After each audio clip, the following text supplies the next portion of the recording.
babasum. Kasebo free her channel.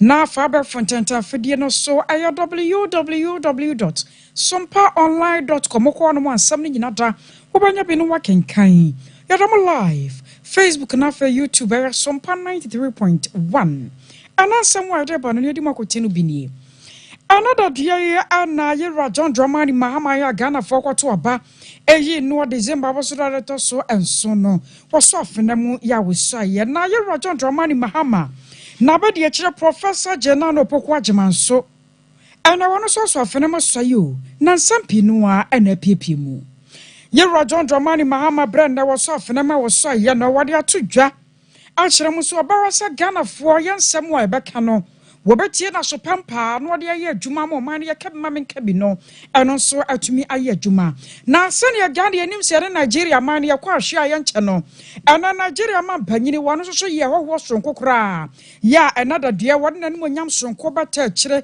ebra na ye gema panyin ye John Dramani Mahama atumu no na wono so wakasa ama wacheche nsampi no amu a ababoa ma Ghana yetumi etumpon na yakonkan majority leader ya sebre wafra konya so a wokro akwakwa minority leader ye Alexander Afanyoma Ken wanso akasa atwasasa oral committee no a ye John Dramani Mahama atier won de ohuni ya bi ehia sa yete committee ya etesa sanso na movement for change panye kwantro for ya wode animu oral Alan kwadwo chematen wanso abanai akwa kantamanto amma jori forma no wo mo nioma hye ye no wone binumu akwakodi enkomo wei anansama wodo pinu a ne aboaboa no anumre yi yade ne nyina baba sommo sa fofida kasebo yamfa seda amanyumako ye 21st clinical we sciatica expert wokwa wo yode ne nyina do beto ase de free wo 3 herbal center woman na de 3 core capsules kokoma setadro no ataya chie afemezo ana 5G yadam wasia ansada ananmo yansam for panyi ora sante ebo Benedict menso a matra se beken kan semi dia ma wo no midi ene akosia age wakwade ebo aten afeyanto brenan sam no yenchechimu another dua ananioma wodo ya na Ghana for ya hwa ni mu sebetumi asie sansuo toye onkawi aboyo ankaye nyina yede empaibo abata kire no nyame ya dom ama brewa yipuma kwa mu atumi abaso sapa sa enanu wada December abosunda na tosonso afempemienu ne aduonu na ma Ghana santene kwato ye akwato abawi akire ye John Dramani Mahama dinkunim na yewra ne mu so abaso afenem so isa Ghana mampanyini ewa amamra ne amane yakwaso no ena da dua wankramantemu na nyasem ketoma ene ni papa piankoma ye obebo dompem ya na wo nyina de mani monyam wo mpaibo wo ma chitaye aba ba hwasane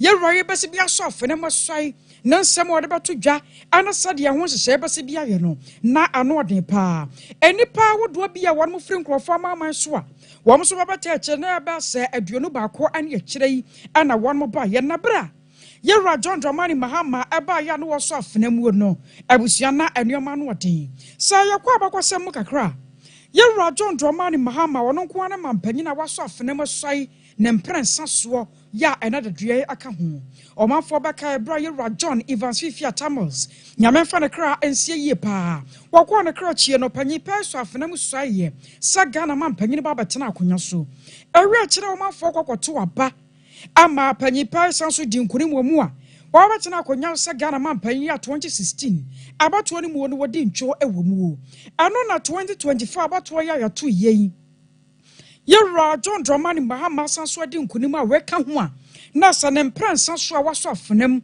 asoi se Ghana mampanyini enie ebiem wono ana ya mampanyini otoso nsia ewo Ghana yabakwasem wo na ebra ye so afenem wo no wo soi ewo nkramantam wo no yentie sane ni nsoye no esibikoye I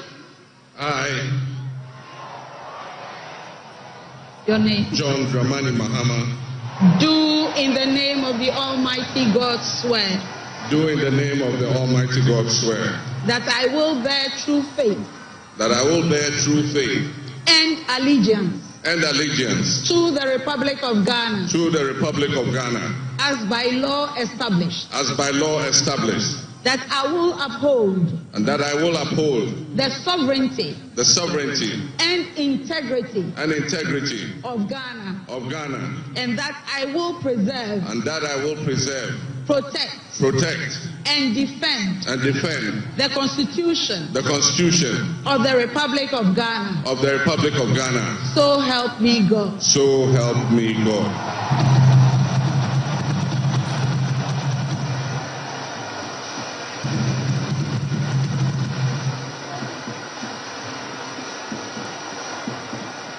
Your Excellency, now the presidential oath.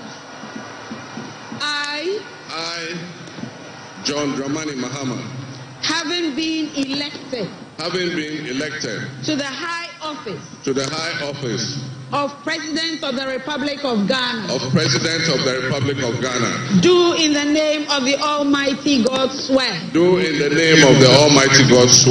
that I will be faithful and true to the Republic of Ghana, that I will at all times preserve, protect and defend the Constitution of the Republic of Ghana, and that I dedicate myself to the service and well-being of the people of the Republic of Ghana, and to do right to all manner of persons. I further solemnly swear that should I at any time break this oath of office, I shall submit myself to the laws of the Republic of Ghana, and suffer the penalty for it. I was your way, and Tam Khan and Sidie, and Yera John Dramani Mahama Ghana man panya for cry sebre. Washam Papa from an Nantia Babas saw my Ghana Yabaka Sem would know. Na walk no. Na answer na Yera John Dramani Mahama Baba Soften and would know. Nabadi a chira Professor Jenano Pokwajiman. One on a day can't buy ya Soften and I was so ye. Now my Ghana Bakwa Semoni yenya. Mampanya be the chiro your bada. And you when a bread can cry, yacha say, I die nika, Nasaya, who are chichu at Yamama. Professor Jenano Pokwajiman, and so soften and would know, say, and in your McCoy. I, Professor Nana Jane Obokwajiman, do in the name of the Almighty God swear. Do in the name of the Almighty God swear. That I will bear true faith and allegiance. That I will bear true faith and allegiance to the Republic of Ghana. To the Republic of Ghana. As by law established. As by law established. That I will uphold. That I will uphold the sovereignty and integrity of Ghana. The sovereignty and integrity of Ghana. And that I will preserve. And that I will preserve, protect, and defend the Constitution of the Republic of Ghana. I was your way, Professor Jenano Pokwajiman Ghana man penya be the chira. Nyame man finshan na ye di animu na wana so baba ye biaboa na watoto nioma ana ye turning cane.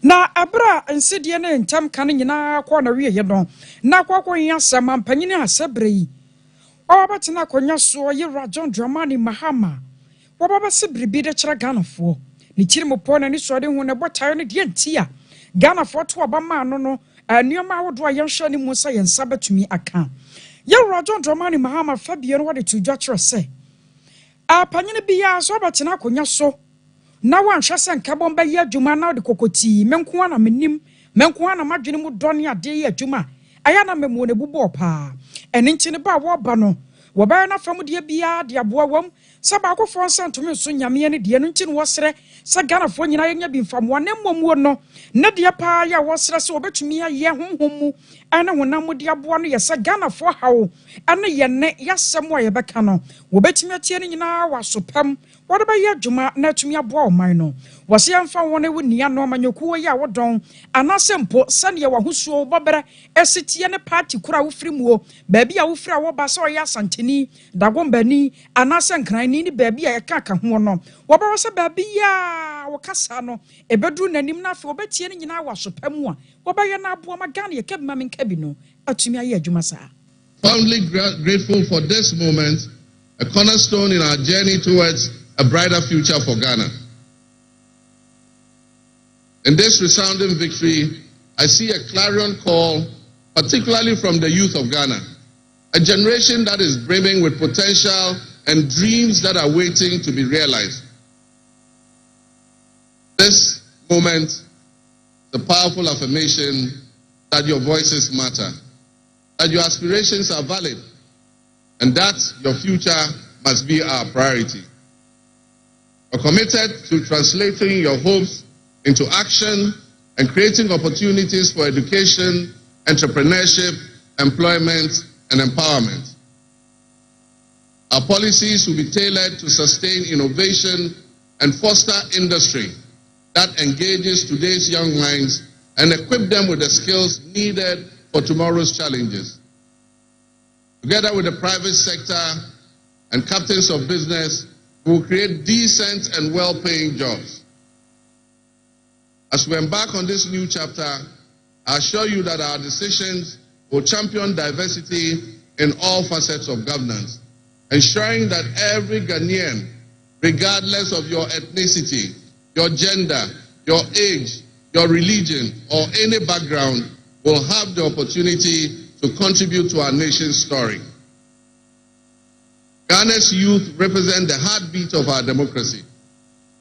Their ambition will drive our policies as we strive to create an inclusive, equitable society where everyone has a seat at the table.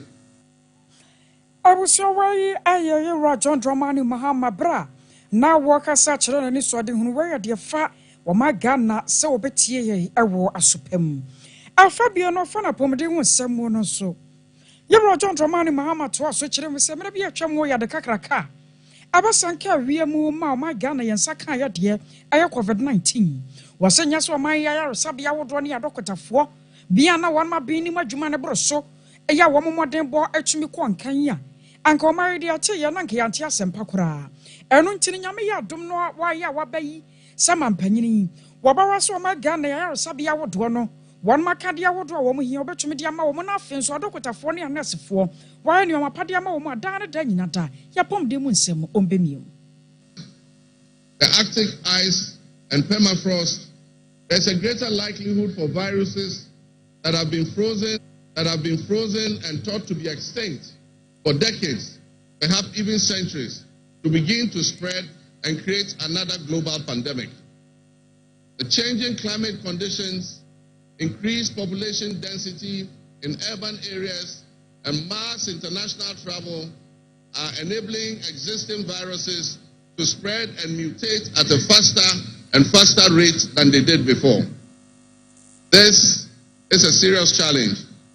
Let us not forget the toll that the past epidemics of viruses like Ebola, COVID, and Mpox have taken on the families and communities and medical infrastructure in several of our neighboring countries and in the sub-region.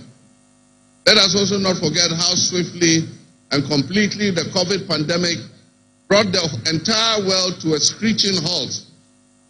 My government will be working diligently to strengthen our public health systems while monitoring the global health situation so that when, and not if, but when the next pandemic or epidemic occurs, the loss of lives in Ghana will be minimal. The larger world exists around us and to some extent within us. While we cannot and should never use it as an excuse to stray from the direct and immediate needs of Ghana for the well-being of our citizens, we must also bear in mind that the affairs of the world, if we care to shape, lessen, avoid, or even at the other end of things, maximize the effect they have on us. Why I apomde some ya John Dramani Mahama, one so see baby, I will hold a Ghana for. After open your pie for Saquanian so born a bedia Professor Jenano Poquajaman, Abasu ye papa Sabra or Bonnie Dean, Sir Franca Tunia bedia and one punity and nembum, or Bob was so a bad time. Ya obedina chair name kunim diaba one mafa. Now what you almost Sereno Cranua. Wababa ya mampenina bedia chire ya or your buy the kind sano. Was ya baba ya kwanya kase de ama manyina sa enwuma anasa neoma bi aduruma bia yeta yenyi mu kase renko de mema na tumi ye yenyi manfirimu ye mama ntana nchen no wose wei ba waba no ebeboa na amama pinu akwanya ya wo ne mema ebetumi aye pe wose wo hwe kronkron no kura ampo no atwede ampo ba de no wo sa be man ko antumi nantente wo ba ka ho sa na amamuo mu nso no be man ko antumi mfa na dwere nya adwuma ma ne nye ye ya wo ba bemua. Today we celebrate a new administration and herald an unprecedented era of opportunity and transformation. With Nana Jane Opoku-Agyeman by my side, we are poised to embark on a journey of progress and inclusivity, united in our vision for a more prosperous Ghana. This day is particularly special for us and for every Ghanaian who dreams of a society where barriers are shattered and ambitions are realized. With the inauguration of Ghana's first female vice president, we have turned a significant page in our history. Nana Jane's ascension to the high office is not merely a personal triumph. It symbolizes our collective commitment to fostering a nation where gender equality and female representation are cherished and amplified. This is a powerful testament to the power of diverse voices to shape the future, voices that have the courage to soar beyond our traditional confines. I was your way a Ghana man penny ya sebre watana. Akonya so for cry or Baba Totonia Fisher Makuma Kona ye dear Nimu. You're John Dramani Mahama. Na I know China woman and so was answer to us so about Dr. Alhaji. Mahmoud Bomia Ghana man penya be the children die nay. One so kwa be diabwa we children one so bonabasu ye pa. Now what you say papa no wanka senator watch ya or one. Ebra Jonatias so. Was a drew so my Ghana to a barrier ye. Na wiemata din yawunu de wade nkonim de wade nchone yade no Dr. Alhaji Mahmoud Bawumia timisi mu ababa siri bibi de kira Ghana forma abotoye mu baia entokwa bia no watim wakame bia ansi awachitafo no entam wose wenu nyina no kira sa ne koku adu afeke mamenka be no wate ase a enei ode ye adwuma. My warmest wishes to His Excellency the former Vice President, Dr. Alhaji Mahmoud Bawumia. It was a grueling campaign, and we gave it our all. Your sportsmanship in making an early concession eased tensions and contributed to the early conclusion of the electoral contest. I wish you all the best in your endeavors. My brothers and sisters, my warmest wishes to His Excellency the former Vice President, Dr. Alhaji Mahmoud Bawumia. I was your way, I John Dramani Mahama Brano Abo, Mampania be the children da basu no and you could see a bina fay. Warrior no babo Mampani da da yera. And another don Kwakufado and so abasu ye pa. I want no baba Cheremusaya and Pempinua no. Niparo don't want to say where Yamanya Samuayana won't cat. Naso Shono Sakobana sa Ebana Mano Samudia. Party any party be will be a general baby Koyan Pipinian DC. Now so Yamanya Sam no to Chenya one more capa, one more chinia, ya one my son and 4 done then one more frefra one more, Eddie one more como. Now when it can be the actual party agita for Nina. Sassania, one no year John Dramani Mahama. One man penny that dia sebre what say. Now I heard Chirama at the shape in Wababa Jen and Chairful tour. A young man penny that dia. Nana don't Kufuado, send your sibling Tiano. Was here broso. Nam Suntino as a Sama Papinoa and a Guaquemua. And Chakra, Ghana for Ebehuniuma.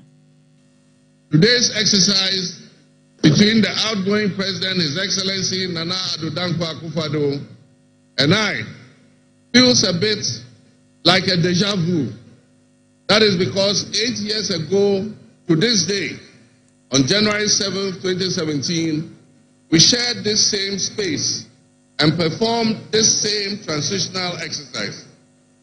At the time, I was the outgoing president, having served one term, and he was the incoming president, having been given a mandate by the people of Ghana to lead this great nation of us. He and I both understood on that day, as I'm sure we are today, that it is the people of Ghana that we are elected to serve. Somehow, it seems fitting that it is with Nana Akufo-Addo that I twice shared this stage and this unique historical distinction. Because Nana Akufo-Addo and I began our national political careers in Parliament in the same year, 1996. He has always greeted me with warmth, a firm handshake and a smile. And he is perhaps the only person in my life who has persistently chosen to call me Johnny. While we belong to opposing political parties, we shared a sense of mutual respect. In those early days, we probably could not have imagined that destiny would bring us to the leadership of our respective parties and that we would have to face off 3 separate times as we each vied for the highest office of the land. Nana asked this to be our final meeting under these circumstances. And as I look back on the journey we have traveled together, 2 much younger men who entered Parliament together with a full head of black hair and you with the same bald head and round eyeglasses, I have to say that you have without exception been a worthy opponent. Today's I was so why John Dramani Mahama Brown Wakabi Vidia Farm and Panidata Nana Dankwa Akufo-Addo and Hono and Yokoti Kakrano. Na Abra Ria no was sitting in a pono. And Wababa Chiremu say. So my Ghana and Ashasia Kura said your man come about dear for Frono. And your mother dining in a barber chum for Frona Baba Shasie. Said Omaka Saba Mo Bamba such a Ghana no. One baba yen you ma for memu and you remember baba economy begina shows ka sembe koye e send ya Ghana ya search na motie no and you mother daning in a baba twam ama foforo kora ampo aba was say a friend ya baba je o man ya kam mamen ka be no wadie na ye de ye adwuma san so no ye John Dramani Mahama wakwa wasan so ba biem no wa hunu papa no wa hunu bone ya woto bone na guo no de papa ni mum abaye adwuma. Committed to translating your hopes into action and creating opportunities for education, entrepreneurship, employment, and empowerment. Our policies will be tailored to sustain innovation and foster industry that engages today's young minds and equip them with the skills needed for tomorrow's challenges. Together with the private sector and captains of business, we will create decent and well-paying jobs. As we embark on this new chapter, I assure you that our decisions will champion diversity in all facets of governance, ensuring that every Ghanaian, regardless of your ethnicity, your gender, your age, your religion, or any background, will have the opportunity to contribute to our nation's story. Ghana's youth represent the heartbeat of our democracy. Their ambition will drive our policies as we strive to create an inclusive, equitable society where everyone has a seat at the table. I was aware Ghana man Pani John Dramani Mahama Anabra was so for Namusa ya na was for Sibri be the Ghana mino and when some kakra and Yakwakutino. Na man Pani Dada Nana Dankwa Akufo-Addo and Penny Fortune Chowrachi and Intinia. Wamobaya do money when Yama Ababata Jumadia Yachino. What was wrong, Koya Penny Fortune, Sada friend, one, and Nigeria man Penny, Bolatinubu. Na Ebra Penny Pioneer or all bow Monson and Sa. Ya Obejina one so was Sibri and watcher say. my Ghana yana Nigeria man no yakwa hwe enchekora na yakwa ese so ane bosom ya wade no dana da nyina womsi yakode na so yentamu ntimi nteda da bia no bia rasa ne yonko ba hwe ase anasa ne yonko ba kwa nanim enam so nti ena ya Ghana yato abaya nsakraye na nyama mpanyin foforo kura baba kira konya so yi John Dramani Mahama no wano so akwakwaya Nigeria mampanyin ne wo hyebodi nsekantam awia bogu so ka soro ka from se wobaya na famu de bia amankita wodi a edo ma Ghana yana Nigeria man no ntam wo no entumi sesada empo se koba se wose ye miamuo na nneoma tumi koyie fa na dwade mu a wano chine bu wobaya na sa pepe ama Ghana man so ya fe ntuma pa atumi efra is a man of patriotic vision and substance. He loves his nation and his people to the core. He believes that your nation has a mission and intend for you all to fulfill it. No one can ask more of a leader than that. President John Mahama and I share a deep friendship. My dear brother, I am here to walk with you. You know you can count on Nigeria's support at any given time. You call on me. We are your brothers and sisters. We shall always be there for you. May your administration be a profound success and progress for you, Ghanaians, and the entire region. I am confident that new government under the leadership of President John Mahama will work with Nigeria to strengthen this powerful bond, leading to greater shared progress, prosperity for the people of our two nations. I was away a Nigeria mampanyi Bola Tinubu ni yatese wakasa na wama mampanyi yero John Dramani Mahama chirinkwa na wachiro se to die mu odin ya magana yero mfi kra sa Nigeria man ne wo hono mu a yabeto nsafra wo mu no so aba yansra bemu 3 Herbal Center anu yakanfo de am obibia wonyanya bi nnum ya no wonya bia no sansa na ukogina wona so awon kramantamu na busua wabre hwese wo bakọ kwale na heba dan heba misti epidan kana samia ya wodo a yeto no wo kwa wo so pethre ko capsules ayadro sonko 3 Herbal Center wo mo na dia ba etu sisi ade ase etu ko kwase afia yam timu nso esetu ase yie pa ema wonya wo kwa ho san ema bibia etumi hihye yie ade ma wo 0546 107 0546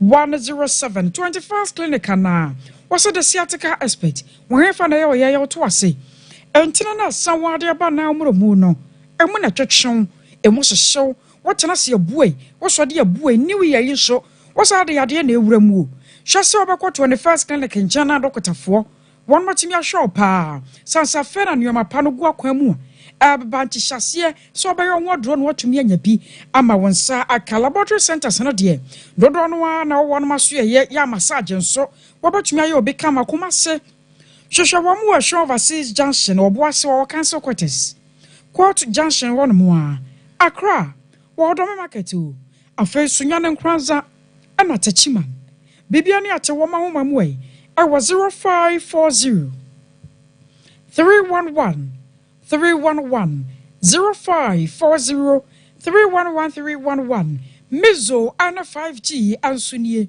womoba yei amena ni papi no apomden no agina yie sansa aya no de a we wo menom ema o ka kire maso mede da yellow ne red bi anie Mizo de no aya mango anka chase bibia hyehyɛ yie kama ya wonom a ebua wapomden ye wo 5G nso ho no mo obi oya dwumaden pa no wo ana wo hia wo question overseas junction manager Daniel ho no 21st clinic obenya ndoso po no watu amasa kwame awodo eto no de wonsa abaka bie nyina wasoi na ho tew empensu numra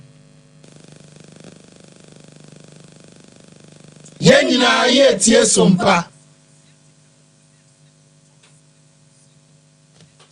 ya besi ase ho no se ho techema eno ene ye fe ne siatica na etimi bubu oto ase ka wo se dwe wo srem woje wo ba bia enye na eno na 21st clinic ba ye adwuma pa wo mu ye nti abasobo o magine wo Ghana ha ene amono ne enyasem ketua Wamuji international awards ahodo wamuji local awards ahodo na anu nso na wamu be the only sciatica research and treatment center in Africa bibrim hano ebi ni baby a gise 21st clinic nkwa wamu de bibidro ene besa o yare no masa de machine aka ho yare sabia yare bia wutimi de ko ne mama de ba ko a wama gidi wamu pa no sciatica ena stroke nso de kwa diabetes ni hypertension ni ade Ghana ha ba bia wo mo ho 0540 311 311 0540 311 311 na 21st clinic wo mo sciatica expert.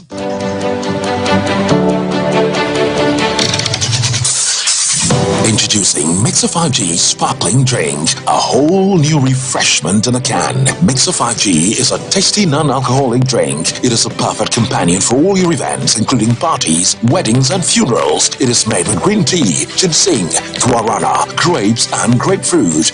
Get refreshed with Mixer 5G Sparkling Drink. For bulk purchases, contact 0246 270 221. This advert is FDA approved.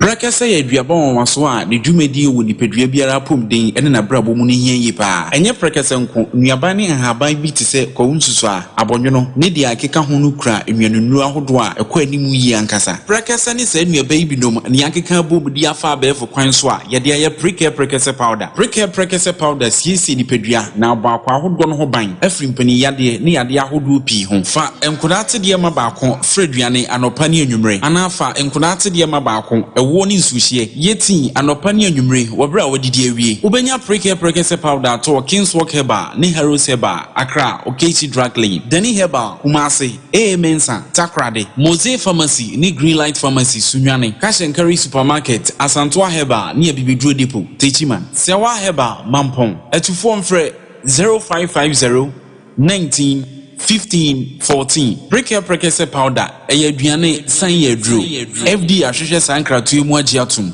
hey sewa me hu acho me na nanu me bisa ekra so kwa brochu Kwaku afeina bebeko menkrata krani hey ene me ma connection man for den kofo sika aduane ne wanya otedi musa no oh Express Group Adarumenti according to IF4 opese otu kwan kosua dia Express Group do be call mind me to say Canada, US, Australia, UK and Germany say e to anase visiting so a Express Group do be call Dubai, Canada, US, Australia and Germany mo am pese motu kwan koye adwuma nso obetimi do wako Dubai, Qatar anase South Korea. If you also want to take international tests like SAT, IELTS, TOEFL, GRE, GMAT, they can help you pass easily. They can also help you secure a good job in the UK. You should make sure you Kumasi Asafo Labor roundabout Hwa Accra so Omo Carnation First Light Tema Omo Community 18 Lashabi Girl Filling Station. From more macho for iso 055-555-0067 and 0249-000448. Na ede na ya obeyi a oda former son ye funu mu oh Mr. Entry also yare ya titi bi ben fie bi nanso ne yemu nyono da se me chew no ahodo amato a me hunu hwe ya ebe ya nwanwa minyi ni se what ulcer tamfo Haxa capsules any Haxa mixture yanum bom kotia ulcer no bia ma no anom anka ne ho ato no dadaada ulcer dro de eno ani Haxa capsules any Haxa mixture ankom ni nkyeremu ulcer ye kura eto ye funu ene ensunu mu etumi a wo ye funu ekeka wa wo gire wo ho a enyi ulcer etumi ema wo ye cheko ebra wadidi awie so how aye ulcer de a compare Haxa capsules any Haxa mixture nanum bom na ho abeto pedudu etu a ko Okanshi Drug Lane Kumasi Dani Herbal Takrade Mensa Anafre 02038228855 apinfo abatan a woma won mofra no fo ene mofra woni mfiedu mienu enka ho Haxa capsules ene ne mixture ulcer tamfo FDA age adwadie nkratoyi atom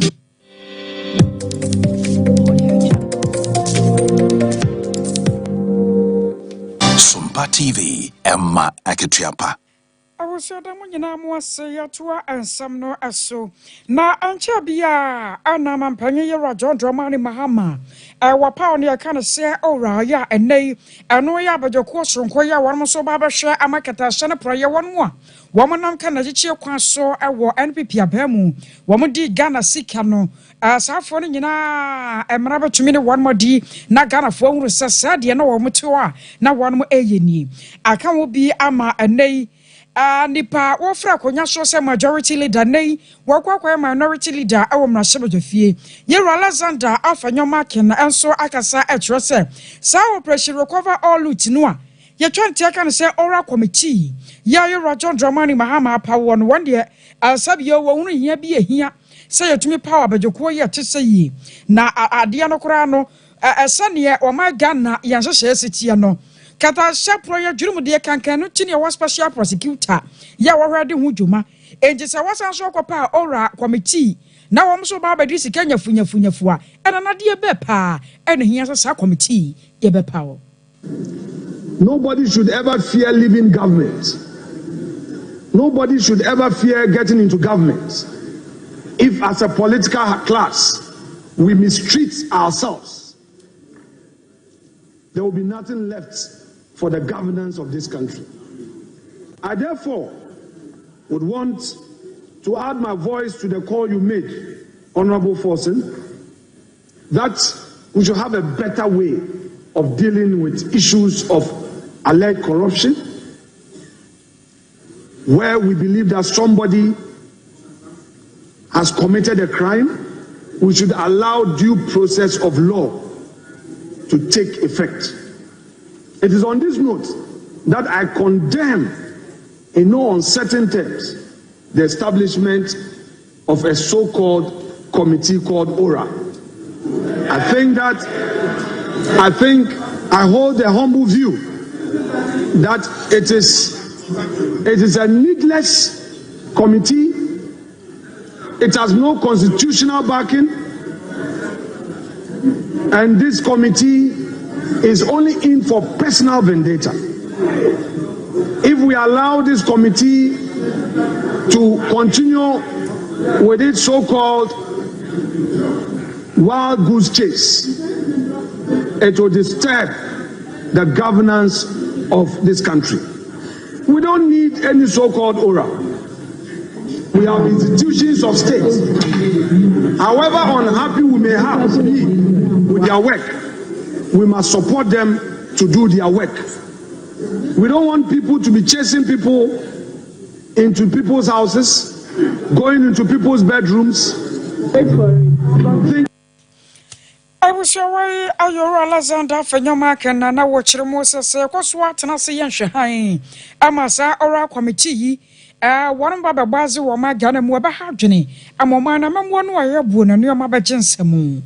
Na ya pago shegu abatu ampa soso mrashabajani ormonya for John Abdullah jina ponso da ka sei wase nai na wura ho pa se wose bribi ate se ye de akira Ghana fo sanse aban ya wate so na wafri so ya mampanyi na danko akufo adoa ene kwa kwatena akira se mampanyi dada no wase na mamuo no wa mu ne ye kura ye nafu alkwa ampo a wo mu be bo ma Ghana ye fa ngo ho bra anase mpo ye nkanea enwo bramana gina so no wose na bi ni ho ye odon hwere no ba se numu pe sa ye betumi ma ye nkane na gina so firi wo kɔ no dum so ba sanso ayi ni ti ye pa wose ne nyina na ye se abaye a wofra konyan sesi ya ay mampanyi dada na danko akufu ado na ban no anam so hunu so ba befra konya so nchi no boa pa an waya nioma troka awo man ye nyina mahoɔden hɔnom ama na ye nkane ya no ɛya gensemo ɛno ti na afiafia wodo mo hyase a wo mo hunu dum so na nya wanwa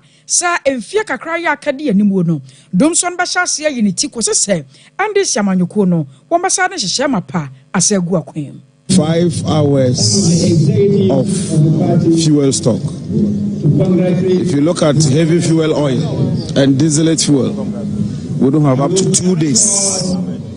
And so in 2 days' time, we are likely to run out of fuel.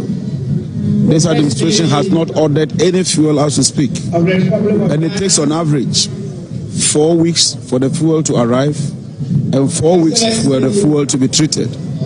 And so we are in a very serious situation. At the transition, we brought this up.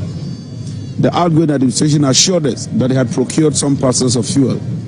Today, right after President Mahama assumed office, and I served on the transition, my checks indicate that we do not have fuel that can cater for even 2 days. So clearly we have a major problem. And this is an incoming administration. Even if you order the fuel, like I'm telling you, it will take about 8 weeks. So we are in for real trouble. I was your way. I am Rasaba Jania, or General Madisia. I wore a pegus about to Ampaswa, so you were John Abdullahi, Jinapo, and an hour Chirmu, Sadum Sodum Sono, a sanso a unity beam.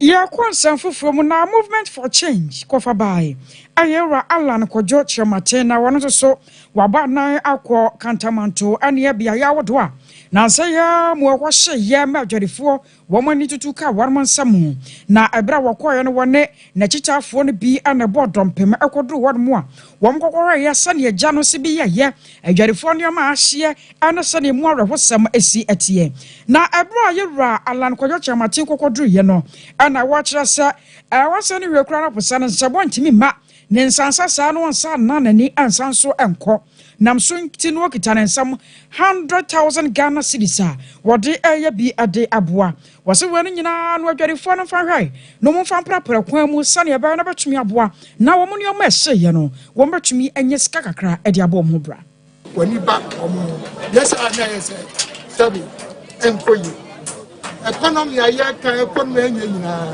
nyina agira ndedi mu se yenyati ndedi asia economy no ebegina ati onse asam na dey asam be pia hadu na so ni na sa kwanya so maybe aka ama aban fofo eba yeni aka hu nyina aya wa manyo semu any kind of phone you say this must be the last time yet to take sabi be at say esi anyhow na babia no betting yes maso betting yes it's not baby it's ready. It's a call to action for the whole Ghana. Now number 2 must say in the set good one a friend of mama after for a chance mama be go school I grab what the best and go with your kind good one physical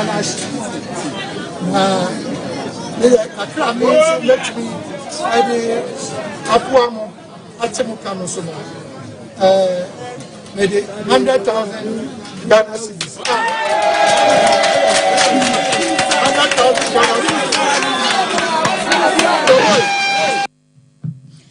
I was your way. Ayera Alan ko George Matena movement for change for by enono ya kwansanfo from na joso kropon mu ne yadui koya fa no seti krom eho ana yakwakodro sesiye wana ya won me na ochi aroya wotoso mienu eno de to dwa kire seria se wodo wani to nipa so odu hwamo na nya da bia so ne yebehwa abanyanim sasa bia ya jana bia nye yesuku nioma atete apro afeso kora yensuo nyantiaban wonhwe no mameka ho asem wase droma bia na sodie no so da ya ankasa yeso temamufo no se yabekeka yensase na ya bidi aboa pa na na de sase wanyina to dwa ebra wono ne manfo keka wonsa ama ene wonma si suku kakra ewo ne kromu a ebaba boa ma de sua ane ade kire dwumadie akoso na ebra na wonmo bia suku na no no ana nam so ma ode afutu atiseye ema de hie so nka ban de on you tax man no tike na dwuma so sanka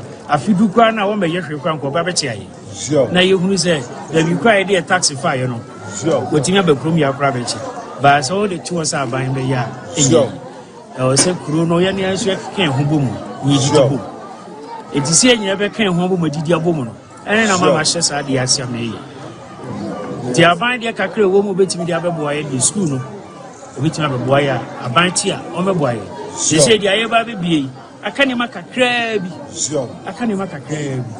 ba aban ba ye beye aban ama ye be wi ye be bie so no amu hwe yi de me bae nimfie nso amewura ngotwe mu ni ana de edi kan ye ni ewia ye besi community center ya me seti komba bia se do oba bia wote sa kasa wo yi aka krabi obetimi de abo bia no ma wo nyini hu fi on beboa o de ba won kan chi de busuanfo se me de ade esi abre ahimfie de busuani akire da bi kwa de o se de ko bia ye de beko awusia wa na na oti awre ya oto sumienu ti krom hen na ete nka no na anu achi no ye na temamfo no bi nso kasai ama wano fa sa kwanya no so da na oti awre ya oto sumienu ase ye papa awona tu mu ache ya bese amfinhia so keka kwa na nwotwesunie wobetena konya so wa ya amane man na dia wo ye no de eburu ya adwene enti ase so ye nhia bi woti krom hada ono nko apen so na wo ye sa bibi wo ya maye nti nyankopɔ wonhyira no onto ne nkwannem na daa ne daa nso no wonya yadom saa nyankopɔ mmoa no na wonyini nkyɛ na ne waye no mani aso pa ya ne behyira no e bom pa ise nyame ntu medum ne bi obeye bi enkoso ma no ni boni bi ebedwe bi a nyame mbre ni papa na se e wo yesu na afie bi a ontumi nye na ne man no enkoso na me nhyira no ye friend kuku a mi akokɔ betumi hu akokɔ ma san ya geisha ma san ya nkyene nti ko fufu Baya mi bo man na se Roma na hu bi sada. Na na be mfi mi san na ya da bi wo mai. Mpa na bo man se man ko na ahoden a. Ye be bitimi da aboa. Amakuri so tumpo. Oh, manya ko na nchine na gesha ba ko. Je nyami sana na. Ya so bi ye da na nasi. Ye kan se asida na na dia. Na me man kwatenti se afibia wuti ache dunya de amai da na nasi na man kwatenti o man kwa enye wi da nasi awusia wa ye ti kroma na share ana yete won man kan na aya kwansan foforo mu na ra wasam bia si awotepa eno awa hafo no north kopon mu wasantamantamu ababa wa bi wakwada abasiri wampo nya finhia no ba saduanan nwotwe Edia efra no ayadwo ase wa mama ane dia dodo no atade fra ne ye pa yakasa ni pabonfo bi akwakofi na rabo ni tuo amenei wanka atiasefo ho biem ebra no ne ne kunu ara ne ma wono mache wacha se wo pa bibi aka wano na asam ne se ye no ye ne ba ma wo na sam ya ye atise ye opanye kwabena frimpon akasai amado ne ni kwahwe se hunu ye ebra no ne yire anne mate wa tuo kasa ye no mumi entie bi ma ama meti abena se bi ono tini se bebi moja ne go no ho anote na so meti bench no so wa abena se ne mande omo nchen se o mo di event o ma sore fro but no more here if you here I do ne ye debi no o ma kora ba kon so eduane enti eti ane se tuato efreni se ebrofo ina ba nti ba na no bushe ti na nkora no kora tem se o ma me na se o munya botre kwensi na je se obushe wan kasakora na me ko hwe no bo na mboja no ebi ono bo ha se nti tiri na sa ba ko so sa to ase an begu ba no suro na enwura ni bi kora wo so gu me so ti ne se ne ba no na je se o fa mo wa trans wan kasakora wan pere oda keja sa no ne ba no de adwasewa na mama na erifra ti mama no obi ni ma adwasewa nkare ni pa obi anchire nim sa yese busia no oh na my 5 kuni age in the best of 48 ana 48 maybe kruma de me ono obi anya kasa bia sama mente ono obi a free awosiamo ayo aweye abama warefo a wone ne yere ne ma atia ya chese wo madidi kura wio oba na tete aduane de amakuma ya womuo ene se wo mte se tuo akasa etuo akasa no oba ne mu hwe ye no wa no se tuo na to ye no na yere na aka no ene oba na nka tiasefo ho biem asam ne mu aya pa ye kwa ma no so na ye ne amane boni ya woto ye nkra afritepa abrantepa kizaru akwakodi enkomo abrantepa madroye na nneɛma mbɔkɔ deɛ ɛda nyame ase wɔde aniw yi a yi ne nafo fida yi ante asɛmpa boyɛ nipa no a wɔtotuo no sɛ wɔmɔtumi ahu no na kurom wɔ ankasa nso sɛ wɔte sɛ yi dunia ba kwesi ajo akwede na da sɛ de osi kan no sɛ apɛpɛpɛ nipa otutuo de ebe ti sɛ me ya no kasa yi no ɛnya de sɛ apolisifoɔ ɛnsa atumi aka no ana sɛ ɔmo ahu nipa koro na obi pim ɛwɔ tepade a asumbi ɛwɔ ha paa isan sɛ ya na ɛyɛ tepa apolisifoɔ yɛ bɔ ɔmo aba so ebi sɛ si a ahokeka ne ahofama a ɔmo de ɛkɔ bia yɛ kɔ bɔ mpɛmpɛ sɛ ɔmo yɛ abɔnefoɔ atumi akye no abɔ ɔmo maka no ban no ɛyɛ na ɛwɔ so yɛ paa a bomb a commander or a chief superintendent Martin Asenso, and then Nantiana or Moody. When I was really about Sunday, I just and Tamisina, a Yana Jupa, and the beer never snay you soon. The Nada say, I don't find a Kromu, the Paco to December. I haven't been working, said the way Ganano, and I would name baby our thing. It is a minimum Cassadia.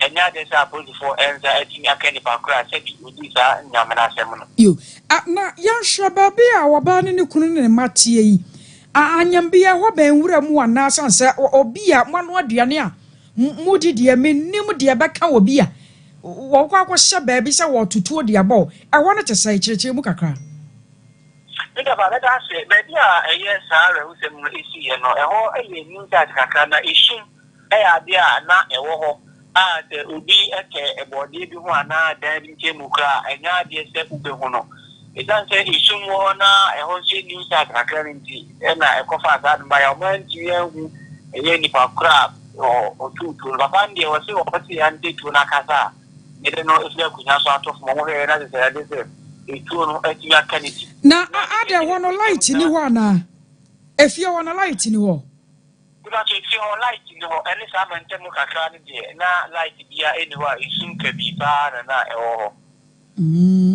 na bapem sasabra ha yɛ kasa no wate no hu sɛ bia maame no wɔ obi wɔ asɛm ana ba ma ne mom na agya wɔkɔyɛ na laala bi wɔ akyire na ɛsunsunsansoɔ abasa na yɛra na ina ba se muze obi se yebisa pepepe ne be ma no edi enkomo pa akwa akyire kyerɛ sɛ hɔ na wɔte no wɔne obi wɔ asɛm ana wɔde obi ka na wɔne obi wɔ manso kyerɛ sɛ daabi kyerɛ sɛ na ne yɛ no nso sɛ ne yɛ ne deɛ wɔne obi a ɔpɛ kasa na ɔno na adwuma ho ne hia no pa na wɔne obi a nso eni asɛm ɛwɔ mpatam hɔ ɔno be ma ne deɛ wɔdi nti ɛno ne nkyerɛmu a ɛyɛ pani kwamra frompa ɔyɛ maame a ɔsoro mi ne hɔkani no wɔde to no sɛ nkyerɛfoɔ no sɛ wɔn ankasa deɛ wɔn obi ani asɛm no nso sɛ ne yere a wɔfiri mu no ɛnso ne obi a ani asɛm wɔn mmienu no ankasa wɔn yɛ de adwuma deɛ kyɛn sɛ ɔmo ɛyɛ kuafo na bɛrima no sɛbi ne ho mfa no wɔyare kakra nti ɔbaa na ɛkɔba ɛyɛ abɛ okunu abɛ ɛbɛtɔn na ɔmo saa nso ɛnoa nsa ɛnso ɛhɔ nkakra na bɛrima no kyerɛ sɛ sisi ɛyɛ rɛrɛ ato ne saa so no wɔntumi nkɔmba na ahoɔden no wɔ fam nti ɔbaa na ana edada no ho a wode boa no na mantam ho no no matete sɛ bia bɛma no wɔ mpena bi wɔ nkyɛn na sɛ nkyɛma bi ɔbaa no ne kɔko so ana bibi ɛte saa watete bibi ɛte saa ina ba da bia so to fo mpa tete monte so pa sɛnke bɛte bibi saa na so nya de sɛ ɔmo yɛ do mu din kɔmɔ wɔ akyire ana ɛde aso to fo no yɛ ti bibi saa okay ejisase no ade na abusua no ye won mahia won makwa posifoɔ hɔ na wo sese rankasa bidase ena apolifoɔ ebefa emu no edikɔ na ya de sɛ oba na abusuafo no obo okuru bi ben tepaifo da akosi ase omo eka apolifoɔ no enso ekɔ police station akɔkɔtwere omo no asɛm ema apolifoɔ nso de emu no ekɔkɔpie mo tepaba ayare sabia mu kurabra ama doctor fo nso ekɔkɔye emu no enhwemu na omonso atiala investigation a omeni ala put for when you abred in den they come me faso a omonso beti wa ken pa bone for no so omo enso ebe fasim ti abusia for de ndra ya de so mutimi ekoka put for ho a omonso do man di sem ekoma put for e wotepa abrontepa dia rawosem ya chima ye yenim sa yire so pa so a dia wototo na posifoɔ ba kye no wadaroma aya me ya so nsi wo ho wai mina me da sibi bi be suma ba bia me ma Sompa TV ne Sompa FM atifo ne ahwefo aso nsi wo ho